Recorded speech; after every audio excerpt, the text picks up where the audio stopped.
Welcome to Becoming Parents podcast. I'm your host, Jen Taylor Campbell. I'm a birth and bereavement doula, as well as an adoption and surrogacy doula. Doula means woman who serves. And although I love happy births, adoptions, and surrogacy, the pro bono part of my business is in bereavement. I'm here to help you. I'm also mom of 18, yes, 18 children, with over 30 years experience in the trenches as a mom myself. We have a huge blended family, and I've also experienced the loss of our adult son. Remember, give a shout out to those brave enough to share their stories on how they have become parents. Let's dive in. Welcome to Becoming Parents. Today I have on Lois, Hollis, and we have a wealth of information that we're going to talk about today and a really incredible story. Lois, how are you?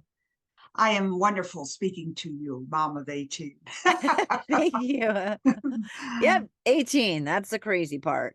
Where are you calling in from today? Today from United States, North Carolina. That's in right. the hills, the mountains of Waynesville. I love it. You have a New England accent. Am I hearing that right? I was born and raised in Baltimore, but I lived most of my life in Philadelphia. Yeah, And yeah, you were yeah. very good because not many people pick that up, I guess. I lived in Philadelphia quite a long time. That's where I created the first kidney hemodialysis unit. Oh my gosh. Okay, let's talk about. Yeah, I'm hearing an accent from New England. That's where you're getting that one. Awesome.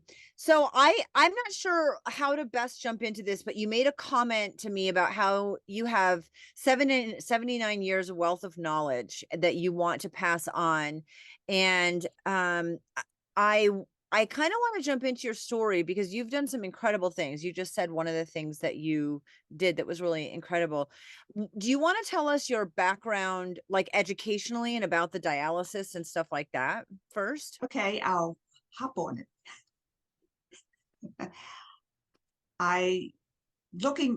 Having to do bios, I looked at my life. I just did my life. I didn't think of a plan or things of that nature. I just gave what was coming to me. And I'm a trailblazer. I just do things differently because there's a need. When I see a need, I have this mind that has to fix it. I won't stop until it fixes it. So I don't know if it's a curse or a blessing, but if I see a problem within myself or something else, I have to learn how to fix it. And because no one else is doing it, so I'm going to volunteer. So that's my MO. And that's just who I am. I didn't have any memories of my childhood until somewhere in my 50s when I was dying. Wow. Good time to start remembering. Let's clarify that. Let's clarify that one. Yeah. I had migraine headaches, leaky heart valve, mitral valve, brain traumas, scoliosis where I couldn't breathe, and kidney and liver dysfunction because of all the medication I had to take for my 30 years of migraines.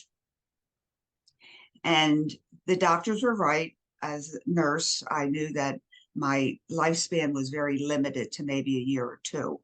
Now, through my whole life, I've been a health practitioner. I started out as a nurse's aide around 12. I know that sounds unreasonable, but I had to get out there and be in the hospital helping patients. And then I went on to be a registered nurse. And then I excelled in the nursing field because I always find new things to do. And I was asked to help with the dialysis unit, and they were starting a new one in the United States at Philadelphia in the Thomas Jefferson Hospital in 1966. And that was so exciting to me because I could be a nurse and I could be with patients, but still I had an administrative position because I was in charge of it all. And I was a teacher, and I found something new that could help people. So that fulfilled all the criteria I had, because when I was a nurse, I kept on selling. So therefore you get a higher position, but what do? You see less patients. Right. And I wanted to be with patients because that's where the heart is being actually doing the work. How can you teach somebody if you're not doing the work? Right. So I was so happy to be blessed with this new position. And I was in the kidney dialysis field for about 10 years. because I had to develop the protocols and teach patients. I taught hemodialysis. So I was um, a nurse at the hospital, a nurse at the home. I was lecturing. I was way outside. I guess you would call me a nurse entrepreneur, but in 1966, you were just a nurse. Right. There wasn't any categories for what I was doing.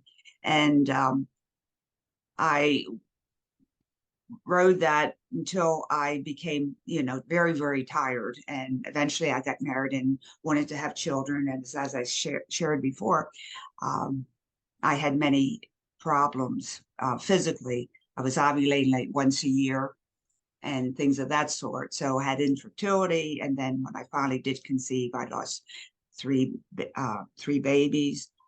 One was 7 months. So that was pretty hard because now today the baby would have lived. So eventually I found a wonderful healing chiropractor on the West Coast. And someone said, he helps people that nobody else can help. And I'm going, that's for me. I'll go to him. So eventually he was able to realign my broken bones. And that's when I realized I was so abused. My neck was broken. My jaws were broken. I can share with you, I remember dying and coming back somewhere along the line. So it was very severe abuse. But there was this incredible spirit that kept on moving. So you didn't remember the abuse in the childhood when you had the x-rays and you were with this chiropractor. He was like, this is everything that's happened to you physically. And this is why you're feeling the way you're feeling. This is And why you that, had migraines for 30 right, years, because you have 7 brain traumas. right. Because he could then see it. And did that put a lot of pieces of your childhood back together that triggered you to start to remember some things? Yes, I remembered some things, and everything was like, oh my goodness, because when he would adjust my neck, I'd see. I have a way of inner sight. It's hard to explain, but I can see things. So I could see, oh, that's what happened. Oh, that's why I can't breathe, because my chest was crushed. My head hurts because there was a lead pipe that went into it. Right. So that was, I didn't do hypnosis or anything like that. I just remembered. And I feel like that was much more natural to remember when you can handle it.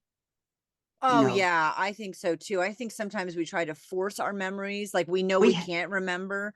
And and that's okay. It's right, okay. right, Everyone has an alarm clock, right, and it right. goes off when it goes off. So you have all these issues and you're in the medical field. And I always feel like the good news is you know a lot, and the bad news is you know a lot because you knew how your health was declining. You could see how your health was declining and what the issues were and what your lifespan would be. Like you knew all of that. Yeah, and the medical world has said take more pills. Yeah. But that's I have 3 MDs in the family, and I was a nurse forever. So what would I know? So Right, right, right, so someone suggested a chiropractor. I said, what is that? You know? right, So anyway, I had to go holistic to save my life.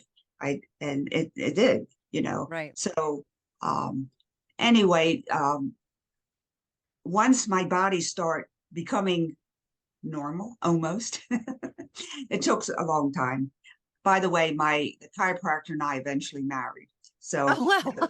Okay, wait, we're gonna definitely go back to that one. Okay. that was a good one. So, Okay. and I found that I had the gift of sight where I could see where bones were misplaced and I could help heal. So we helped heal each other. That's another long story. That's a Okay. good podcast story.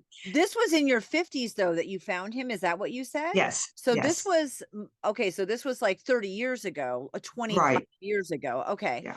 And that saved your life. Well, yes, but Yeah. the point is, I had all this emotional trauma.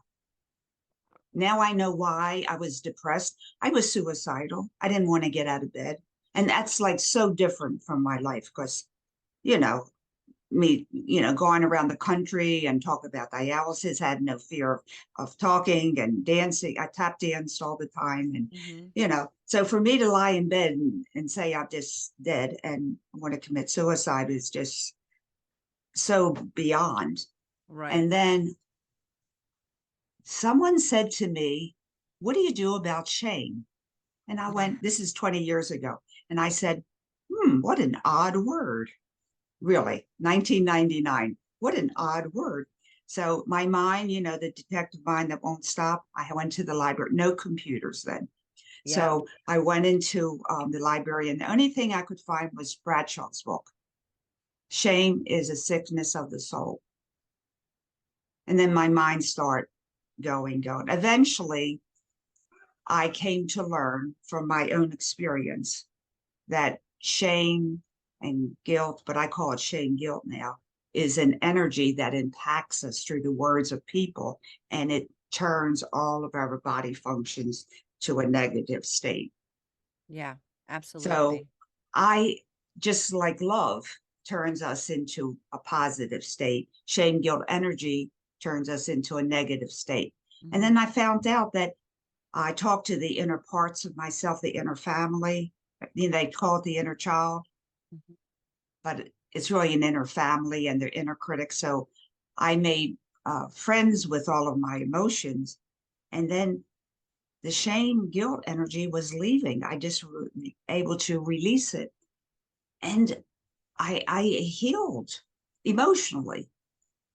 And like I said to you before, people came to me and said, "Lois, what are you doing? You're walking straight.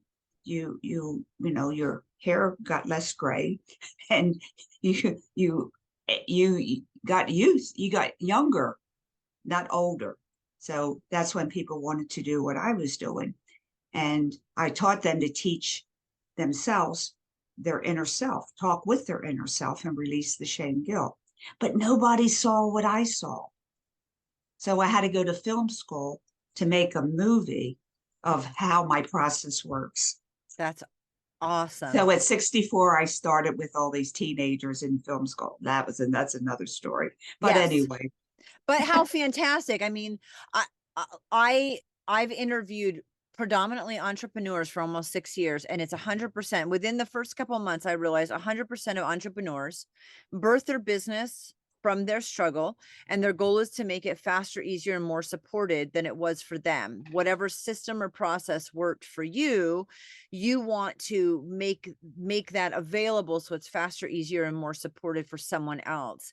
And I love that entrepreneurial spirit that at 64 you would go to film school. I want to go back because it's crazy that you went through all of these other things before your healing at 50. I mean, I'm 52 and that's not old.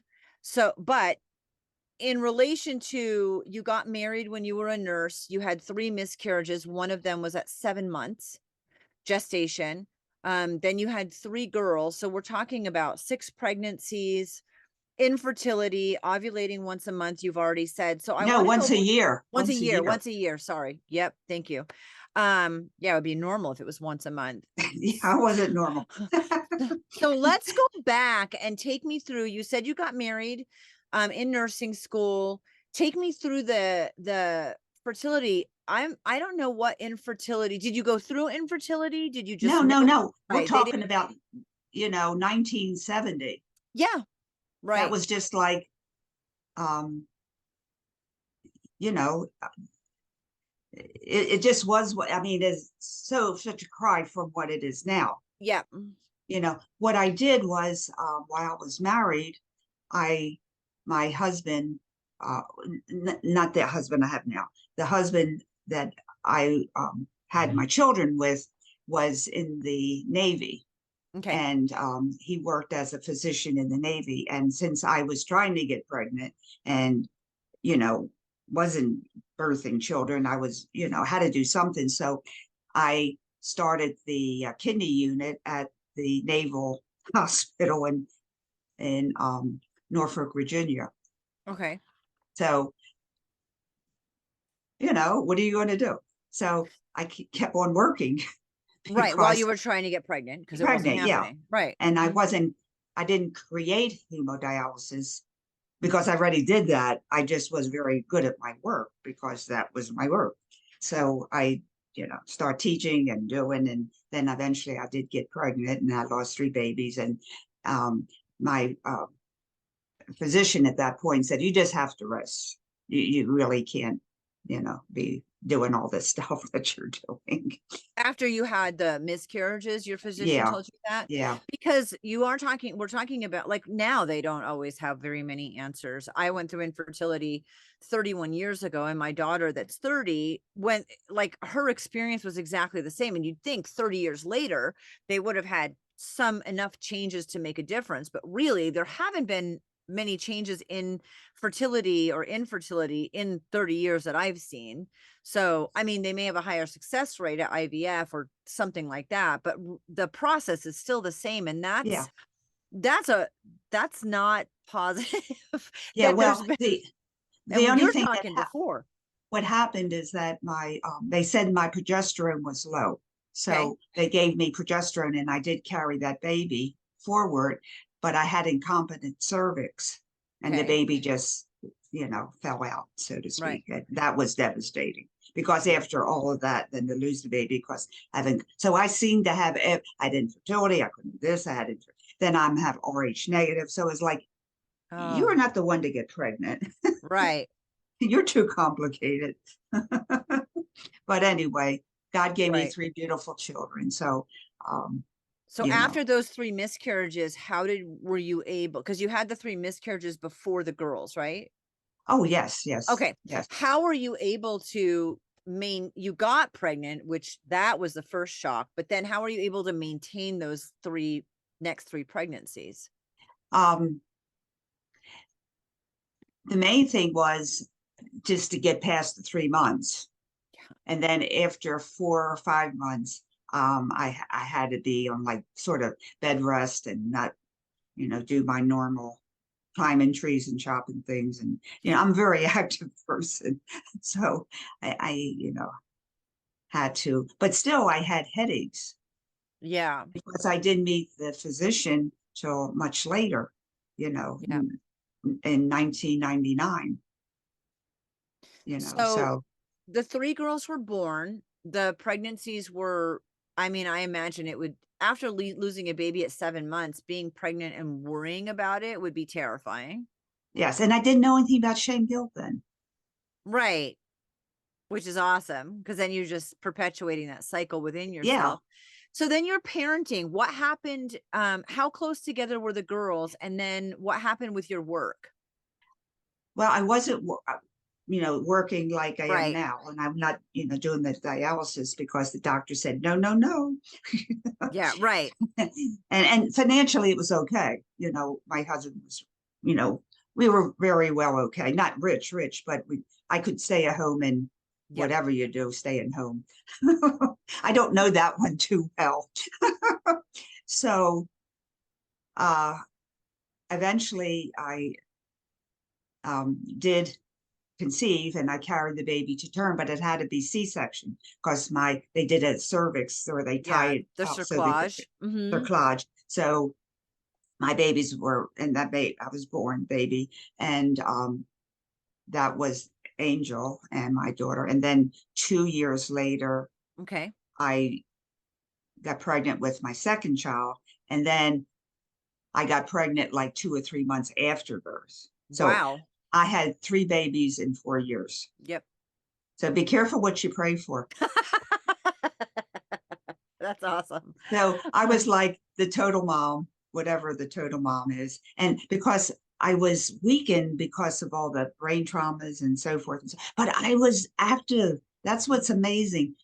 So for the doctor to say you have all these brain traumas and you had a broken jaw and a broken neck and your chest was broken in, was like, you're kidding me. And I Right. still, I mean, I took my kids skiing, and when they were 3 and 4 years old, all three of them, how did I do all that? I mean, You were protected. You protected yourself emotionally by not remembering. And so I think that's interesting, what you can do when you don't know you shouldn't be able to do it. exactly, exactly that. Oh, I love that sentence. So no one told me I couldn't do it. And Right. I tap danced from about 5 or 6 years old because I just told my parents I had to dance, I had to dance. And I think that helped the severe dyslexia that I had because I was bringing the right and left brains together. Yeah. And being active, it doesn't make your bones solidify and get locked in. I was too active for that. Which is, I mean, what a blessing in disguise. So you're raising the girls, you stayed home. At what point did you decide to go back to work, and how did you stop getting pregnant? Um, I don't know. Okay. You don't have, I mean, isn't it an interesting thing? Like, you Yeah, don't know how your body will be able to get pregnant, and then you I was get still married and having, relations, but right, I right. didn't conceive. I it's just amazing. The body's just kind of The amazing. the body is very we and our spirit are so brilliant. Yeah. We are so brilliant. We are so well guided, our intuition. And I always felt like that too, because I've always felt spirit, God. They said, "Who's your best friend?" I said, "God." They said, "Why?" I said, "Because I talk to him, talks to me all the Yeah. time." Like, doesn't Right. you do that? Don't you do It's that? yeah, but I mean, I didn't go around professing it. It's Right. just that I was always complete within myself Right. and that kind of situation. So I think that that's how I kept on moving. But somewhere around, um, I don't know, the kids, you raising children, they become very mature and on their own. And I always had parties at the house. The kid, Right. I was the safe house to come after the prom because everybody was drunk, and I would take their keys, and I would Yeah. always have pizzas in the morning and pancakes, and I was the go-to house. So I had fun with the kids, and but my health was declining. I could feel, Hmm. you know, and that's when they were like in beginning college, Okay. So that you 19, had 20. raised them by the time. Okay. Then I start really declining, and I'd lay on the bed and go, "What's wrong?" I said, "I got a headache." And they would, they were self-sufficient. I was divorced at that time. Okay. So, but I was supported by my ex-husband financially, so I could crumble, and it'd be okay, if you know what I'm saying. So Yep. um, somehow it worked out. And I can't tell you how, but I was feeling sicker and sicker. And that's when they said, you really, I didn't go to the doctors much because all they could do was give pills. And Yeah. I didn't want any more pills because I had enough pills. So um, my daughter developed scoliosis. Well, she always had it, but my mother had severe scoliosis and I had severe. So they wanted to, I took her to the doctors and they said, we'll have to do a rod insertion, put a rod in her back, and she'll be in a cast for 3 months. And as a nurse, I knew that's the treatment of choice. But the kids never healed. They were always in a wheelchair years later. And I went, no, we're not doing that to her. Well, what are you going to do? I don't know, but we're not doing that. And if anything I can give to today is that children that had scoliosis can be healed so quickly by a chiropractic adjustment. Okay, all chiropractors aren't the same, Correct. but my daughter was saved by 2 or 3 adjustments despite moving things. And so that led me to chiropractic. Mm. So my daughter saved my life.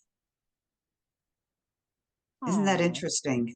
My daughter yeah. saved my life because of the love I had for her to heal. Hmm. And, she wore Stedo heels all the time. And I mean, she was, so she, that introduced me to another way of healing. Which is interesting. I think, especially because you mentioned God. So in Christianity, we're really hesitant to uh, like broach things that we don't understand or that don't make sense. And I don't think it's chiropractors are like that anymore, but I know that definitely they used to be. Like you're going out on some crazy weird limb to, and Yeah. chiropractors have come a And they're long all not way. the same. Right. That is They're true. all, you have to have the gift of healing to really do well. But that's another long story. You know, um, I only have one person that is allowed to touch me because they said I'm just aligned differently and they Yeah. really have to have the certain gift. Anyway, that's another long story, but I don't want to mislead people. Right. You know, you have to find the good doctor or the good chiropractor. Each person has their own, but my daughter saved my life. Oh, I Isn't love that that. wonderful? It is. Isn't that wonderful? Yeah, it is. So you parented your kids and then you hit your 50s when you got really sick and your daughter was like, do this. And you did. And it healed you. You married the chiropractor. So you can tell us a little bit about that because, Well, um, I moved to, the kids were in college and I was home in the kitchen, rocking chair, saying, I'm going to die. And oh, I, one of my friends asked me to visit her in Sedona oh, yeah. Yeah. because I went, I need a vacation. Anyway, so I went to see her and she says, darling, you look terrible. I says, I feel terrible. She's a New York lady. So she said, I moved here because of the doctor. I came here to visit and I live in New York, but I had bleeding from my nose and I went to all the hospitals and the specialists and nobody could help me. But this doctor did something to my skull and I realigned my face and I'm perfect. I will never leave this place. So I picked up the phone and called my daughters. My friend did. And she said, I will stay here in Sedona next to this wonderful doctor. And when you come visit me, bring my car and sell the house. That Oh, was it. wow. Wow. And Okay. guess what? I did the same when I found this doctor because he was the only one that could help me. And he said, Wow. you are so ill, you need to be close to me. Okay. And when he adjusted my heart and all, I could breathe. I went, oh my goodness, what else can you do? You Right. know, no x-rays, no nothing. He just has the gift. So eventually I sold my house and moved there and the kids would visit me in Sedona and I had a chance to live. So that's what I'm saying. I can move and this doctor can help me, Yeah. hopefully, or I can come here with 100% I'm going to die. Yeah. Right. What are you Which, going to do? And right. everybody said, I'm crazy. You're going to move 3,000 miles away for a doctor. I go, yep. I mean, I think when you feel like you're that close to dying and you had all this medical knowledge and you don't want to, of course, you want to try everything you can. If you have the ability to do that and make a difference, why wouldn't you want to do Well, that? it just seemed like dying wasn't in um my future. You know, Right. I was I it wasn't that I was sick or dying, it's just that I haven't found the right way. Right. There because And, there's a no ways and I didn't find the right person yet. But right. I found my friend who had the right person. So I found that you always get a solution before the problem. It Right. isn't the problem, then you find a solution. You have the solution. Like the solution was my friend who knew somebody. I did not know the person, but she did. Right. Isn't that now? That's another thing that's very fascinating. Yeah. You always have the solution. You do. It's just figuring it out.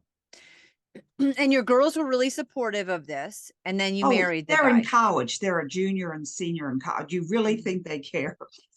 I mean, sometimes, they can be living their own life and still think you're crazy and be worried about you, but they were supportive and that Oh, was they great. were fine and they were in Yeah. college and doing well. I mean, had parties and what I did was I lived in Sedona in the winter. Okay. And in the summer, I came back to the East Coast and rented a house for the kids to come back for summer and have parties and, whatever they do and whatever. And then I'd go back to Sedona. Okay.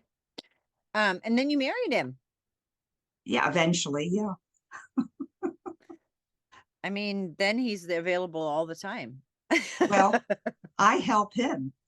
Yeah. Because he had illnesses and I taught him how to vegetable juice, and he was ex-military person. So he had a lot of healing to do. And I did my work on him. And so we both help each other heal. I want to finish and wrap up on this experience from when you were healed and marrying your chiropractor, which I just think is fun. And to now. So we're talking it's about 20 years, right? You went back to school, film school, so that you could film your process. We have that in the link, I'm sure, in the link so people Yeah. can watch that. And in the last 15 years, how has that changed? What have you done? Where's your focus been? Well, my focus is teaching people, exposing shame, guilt, because that's the cause of everything, everything. Worldwide, humanity, they use it all the time. Look at the pandemic, how they shamed us and guilt us to do this, to do that. Oh Yep, my goodness gracious, that's another long story. it is. Um, But I we could agree. talk forever. Um, then I start teaching while I was in Sedona about this shame, guilt, and everything. And people say, "Oh, you're such a great speaker, and I want you to talk." And then I said, they said, "What's your topic?" I said, "Shame, guilt." They says, "Oh, we don't mention that. Can you be a happiness coach or a joyful coach or a success coach?" I go, "No, because you can never achieve that until you get rid of the shame, guilt you're carrying." And everybody, "Oh, we don't do that."